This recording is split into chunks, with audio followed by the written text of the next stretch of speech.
Hi everyone, welcome back to Java 1 for All. In this video we are going to talk about the FileWriter.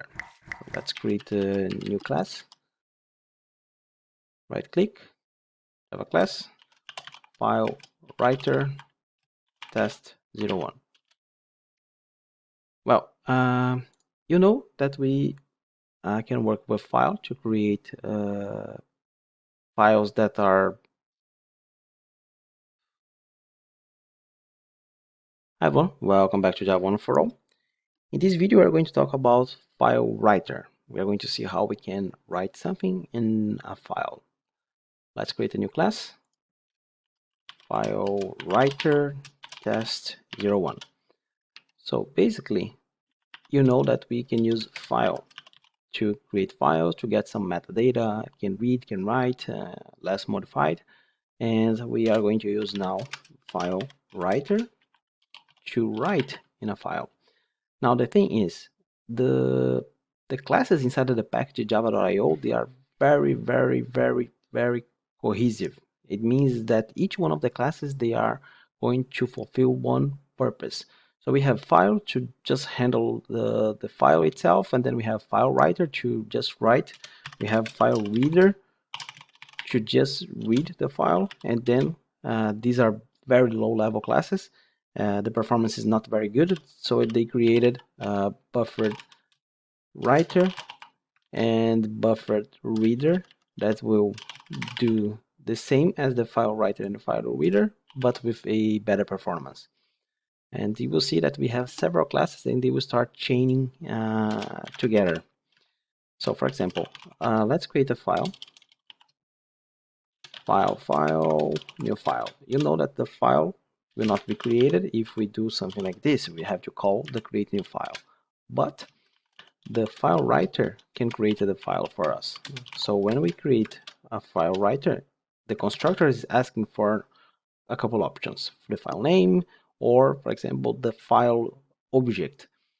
We can either send the file name and it will create the file for us, or we can send the file object that we have here. I will choose to send the file object because you have to get used to this chain of calls in the IO package. It's going to happen a lot.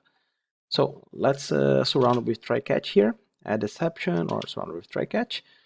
And I really don't know why my IntelliJ is adding exception. This is pretty ugly. The E is way better.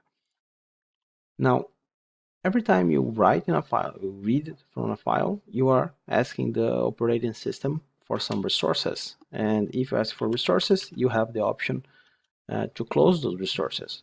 If you don't close, well, at some point in time, if your application is running, you may have several problems. And closing manually, you have to be careful because then we would need to add a finally. Fortunately for us, the FileWriter is a class that is also a closable. So if we keep going, the FileWriter is closable. This means we can and we will use the try with resources. So basically I will copy this guy and I will add here inside the try with resources, and Java will be the one responsible for closing this for us. Okay, so how do we write in a file? FW write. This is a message from DevDojo Academy for you. A little heart, and you can jump a line. These may not work in different operating systems. The FileWrite does not have a lot of support for jumping lines. If it doesn't work, don't worry, because we are going to talk about the buffered writer. It does have something that will work in all operating systems. And just write a message here. This is a new nice line. Okay, so if I execute now, it will create the file, it will write in the file. But you have to be careful because when we are working with writing something, we are passing through the operating system.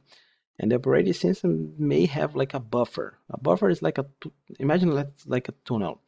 For example, when you go to YouTube and you hit play, you can see that bar going up in gray, and when you hit play, it starts getting red because it's being moving on alongside your buffer. Basically, this is several bits of data, and when you hit play, your browser is reading this data.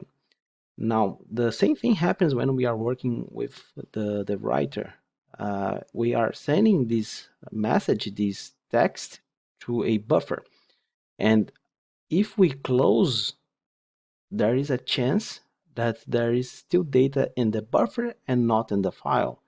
So a good practice is always before you close, in this case Java will close for us, so always before you finish your method, call the flush. This will make sure that the stream of data will move from the buffer to your file. So let's execute Ctrl+Shift+F10. And as you can see, we have file.txt and we have a nice message for you. Now, if I execute this again, you will see that we have the same message. So if I execute again, we have the same message. This means that every time I execute, the FileWriter will basically wipe the entire class and write the new message. If you want to append data, you have to send here in the constructor a boolean saying, I would like to append the data. I will just add \n to jump another line, and I will come here and I will just delete this data, and I will press Shift, not Ctrl+Shift, because I'm not in the class, Shift+F10. So it will add the text and Shift+F10 again, and it will start appending the data. So basically, this is how the FileWriter works. In the next video, we are going to see how we can use the file reader to get this data back in your Java program. So I see you in the next video. Bye.